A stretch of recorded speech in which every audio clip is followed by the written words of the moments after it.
Ipinag-utos na pala ng ating Pangulong Bongbong Marcos, mga kababayan, yung pag-imbestiga. Pinapaimbestigahan yung nag-collapse na tulay na pinagawa po ng previous administration. Nagsimula noong 2014, pero yung kabuuang trabaho, mga kababayan, noong administrasyon ni dating Pangulong Digong. Ayan po, mga kababayan, the best talaga si Tatay Digong. The best ka, Tatay Digong. Santa Maria, Cabagan, Isabela Bridge. Thanks to PRRD, landmark bridge in Isabela, na hindi binabalita ng mainstream media. Largely, yung construction po nangyari sa administrasyon ni Digong. Sinimulan, mga kababayan, panahon ni Pinoy 2014, pero yung kabuuan, mga kababayan, during the Duterte administration. Na po siya, mga kababayan. Newly opened 1.2 billion. Nagpapagang mga balita at pagtalakay sa mga isyu ng lipunan. Bulsa! Opinyon, banat at paglalantad sa katotohanan. Bulsa! What you see is what you get. You decide. Joke time muna tayo, mga kababayan. Kwento ng Mr. and Mrs. na wais. Sabi ng Mrs. mga kababayan sa kanyang asawa, "Honey, pagkatapos mong kumain, hugasan mo yung mga plato, ha?" Sabi ng Mr. na wais din, "Alam mo ba, honey, kung bakit pinangalanan ang dishwashing na Joy, pangalan ng isang babae? Kasi anya, gawaing pambabae ang paghugas ng mga plato." Wala siyang magawa. Yung Mrs., tama naman yung Mr. Di madaling sabi, siya yung naghugas ng mga plato. Kasi yung dishwashing po, ang pangalan Joy. O diba? Pagkatapos na makapangugas ni Mrs., sabi niya sa kanyang Mr., "Oh, ikaw na niya, honey, ang gumawa ng gabundok na labada." Sabi ng Mr., "Bakit naman ako anya?" Sagot ng Mrs., "Ang nabili ko kasi anya na sabon, ang brand Mr. Clean."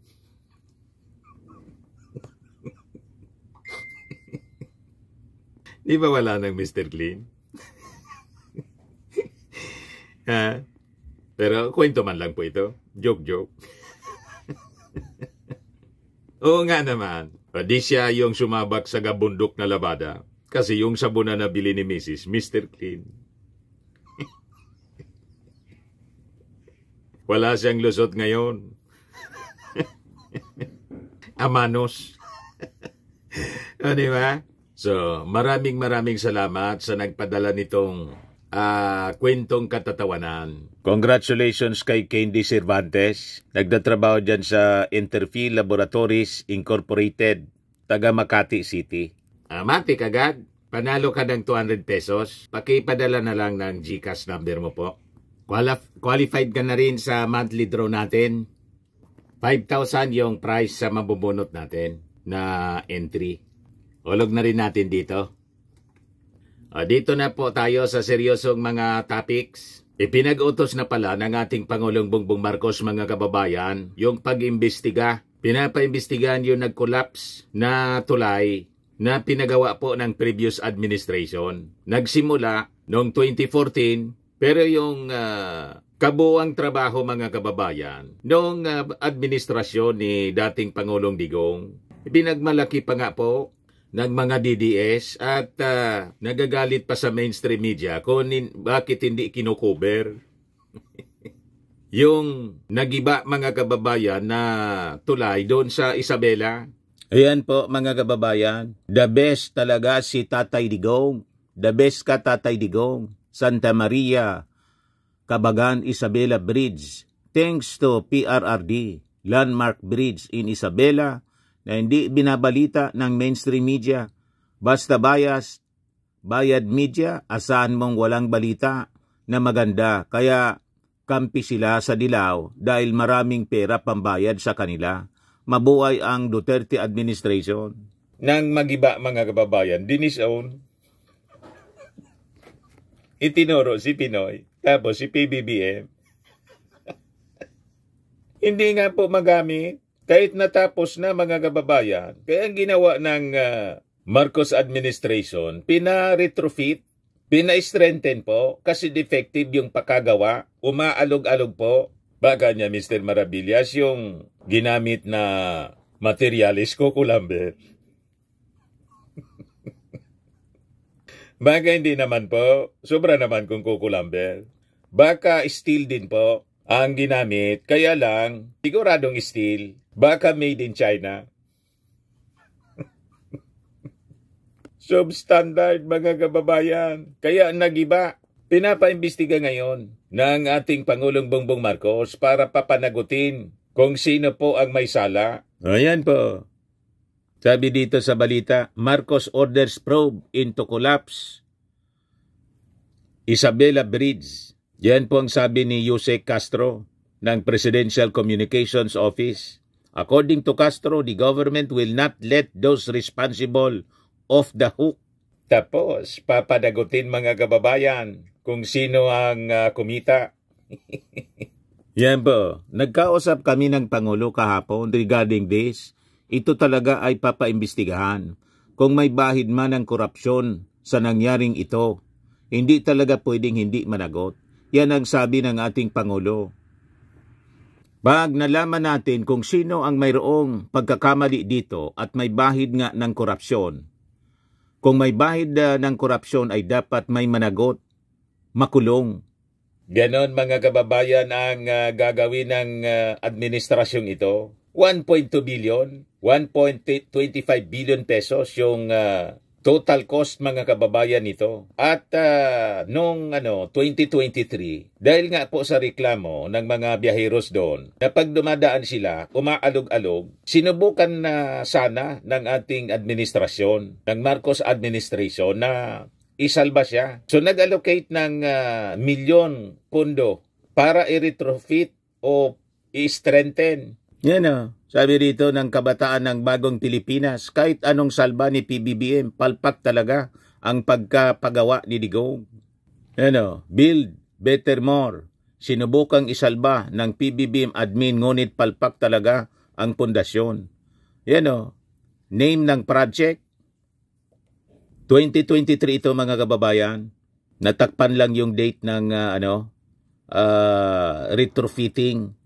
Yan o, retrofitting, strengthening, Kabagan, Santa Maria Bridge, along Kabagan, Santa Maria Road, Cagayan, Isabela. Charge to fiscal year 2023 sa GAA. Yan o, source of fund, 2023 GAA.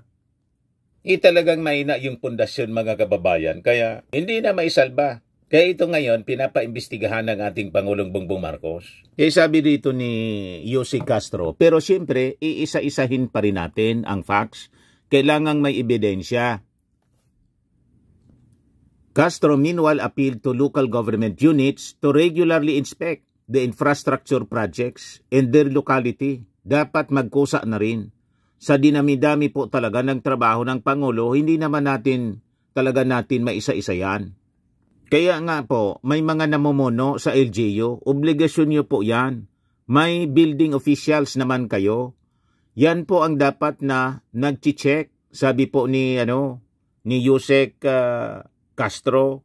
Tama po. So talagang defective po. Kita naman ninyo, 10 years pa lang, hindi madaanan po ng mga malalaking sasakyan. Mga light vehicles lang yung ina-allow doon po na makadaan. You see? Kaya tampulan po ng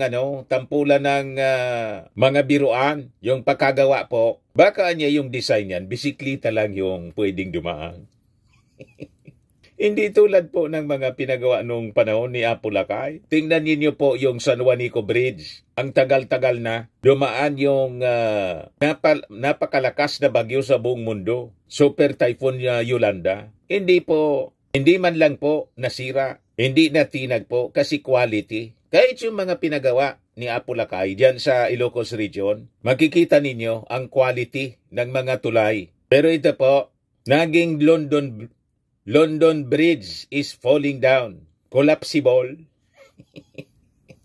You see? Siguradong maraming kumita dyan mga kababayan. Kaya sabi nitong post mga kababayan kahapon, Yung maganda ka lang pero marupok ka pala. Ayan po. Maganda sana, kaya lang marupok yung pakagawa. O, ito siya yung yung post ng Northern Forum, February 6, 2018. Look, ongoing construction of the Cabagan-Santa Maria Bridge in Isabela Province. The 640 million landmark bridge of the DPWH Undersecretary Mark Villar is expected to be completed in 2019. Yan po, malinaw. Largely, yung construction po nangyari sa administrasyon ni Digong. Sinimulan mga kababayan panahon ni Pinoy 2014, pero yung kabuuan mga kababayan during the Duterte administration na ipinagmamalaki pa nga po ng mga DDS. Nang magiba po, itinuro si Pinoy. Tapos yung ating administration na sinubukan pa nga mga kababayan sana na isalba through retrofitting, strengthening po. Pero dahil mahina talaga yung pundasyon, nagiba po. Ayan na po siya, mga kababayan. Newly opened 1.2 billion Isabela Bridge collapses. Ayan po. Matindi po. Kaya mga DDS, wag na magpalusot, wag na magpunsyo Pilato. Napakalinaw po. O ngayon, nagsalita po si Yusek Castro at may banat na naman po. Yan Marcos determined to clean up Duterte's mess. In a video statement, Castro said one of the major challenges faced by the Marcos administration was removing the Philippines from the Financial Action Task Force, a gray list which was finally achieved last week. Yung mga kalatan niya ni Digong, nililinis ngayon ng ating Pangulong Bongbong Marcos. Sabi niya, kakayanin natin lalo na ng Pangulo na linisin ang mga kalat na naiwan sa atin ng nakarang administrasyon. Hindi niya titigil ang ating Pangulo na maisaayos at mapigil ang mga gawaing may kinalaman sa money laundering at terrorist financing. Sabi po ni Jose Castro.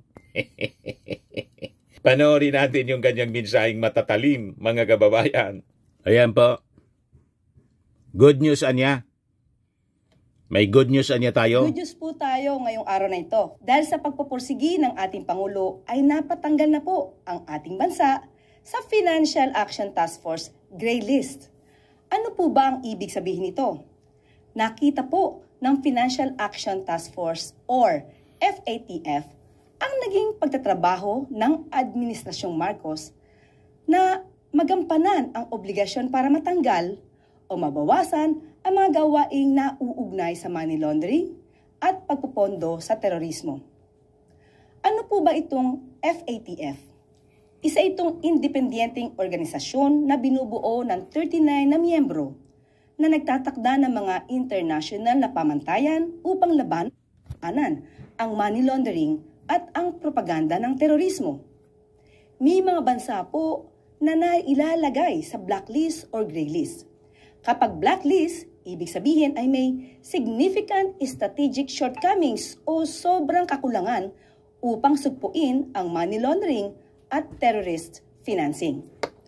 At kapag nasa gray list, ito ang actively working with FATF para ma-improve ang anti-money processes at kailangan na magawa ang mga action plans at rekomendasyon sa natatakdang panahon para maialis sa gray list. Naipasok tayo sa gray list noong Hunyo 2021 sa pamumuno ni dating Pangulong Duterte. Dahil sa una, sa regulatory supervision gambling operations. Tandaan natin na mayagpag ang mga pogo noon. Pangalawa, weaknesses in the implementation of targeted financial sanctions na kahit may nababalitang anomalya sa mga transaksyon lalo na noong panahon ng pandemya ay mukhang pinababayaan lamang. At pangatlo, delays in the implementation of Anti-Terrorism Act of 2020 na kahit na napakalaki na intel at confidential funds noon. Nailagay nga tayo sa gray list noong 2021 matapos matukoy ng International Watchdog na 18 na kakulangan na dapat matugunan ng gobyerno para labanan ang money laundering at terrorism financing sa bansa. Pero dahil ipinag-utos ng ating Pangulo through the Executive Order No. 33 na kumilos agad-agad upang matanggal ang ating bansa sa gray list. Nakita ng FATF ang improvements ng Pilipinas patungkol sa money laundering and terror financing controls. Napakalaking accomplishment po ito ng ating Pangulo na matanggal nga ang bansa sa gray list. Kapag ka po ang bansa ay nailista sa gray list, mahihirapan po ang ating mga OFW sa kanilang mga remittances, pati na po ang transaksyong pinansyal ng bawat isa o ng bansa ay maaari pong hindi payagan. Mahihirapan din po tayo makakuha ng foreign investors.